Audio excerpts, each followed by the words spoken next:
Process of sensitivity training. So sensitivity training focuses on small group.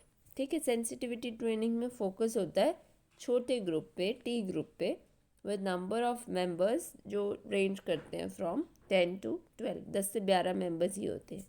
So sensitivity training focuses on small group with number of members ranging from 10 to 12.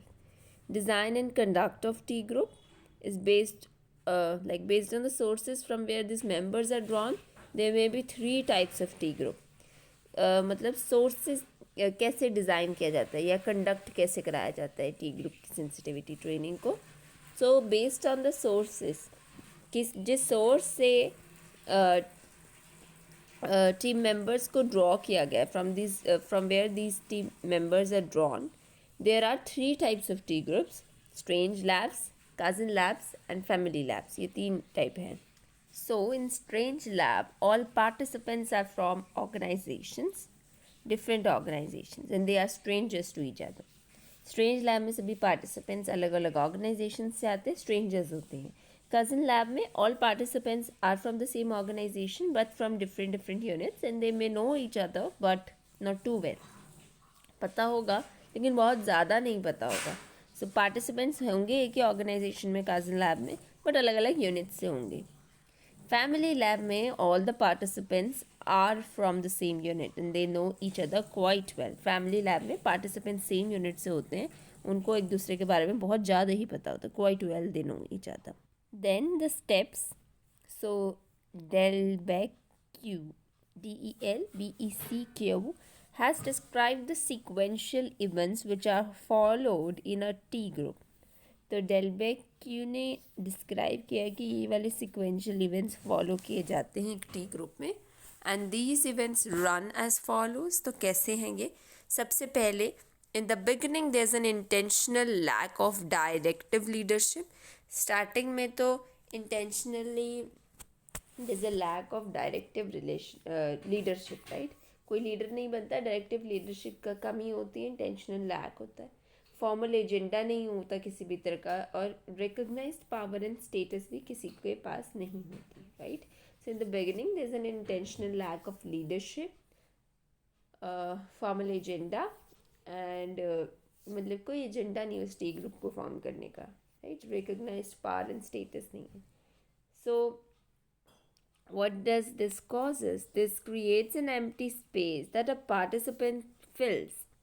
अब इसके कारण, क्योंकि कोई clear agenda नहीं है, leadership नहीं है, कोई रिकॉग्नाइज्ड पावर स्टेटस नहीं है, तो this will create an empty space that participants fill with their typical ways of behaving. तो इसके कारण एक एम्प्टी स्पेस बनती है जो कि पार्टिसिपेंट्स भरते हैं, फिल करते हैं उनके टिपिकल वेज ऑफ बिहेविंग से. So this creates an empty space that the participants will with their own typical ways of behaving and interacting with others, right. So this creates an empty space that participants fill with their typical ways of behaving and interacting with others. Participants इस empty space को अपने खुद के ways of behaving से भरते हैं या interacting से भरते हैं. Thus, lack of direction allows the participants to reveal their own natural behavior. So the lack of direction will allow the participants to reveal their own, कि उनका खुद का natural behavior कैसा है, ये lack of direction provide करता है. Second phase में the trainer becomes open, non-defensive and empathetic and expresses his or her own feelings in a minimally evaluated way.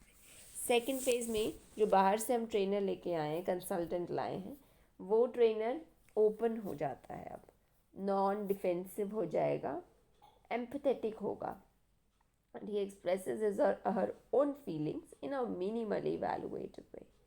So in the second phase, the trainer becomes open, he becomes non-defensive and empathetic, as well as he expresses his or her feelings in minimally evaluative way. Okay.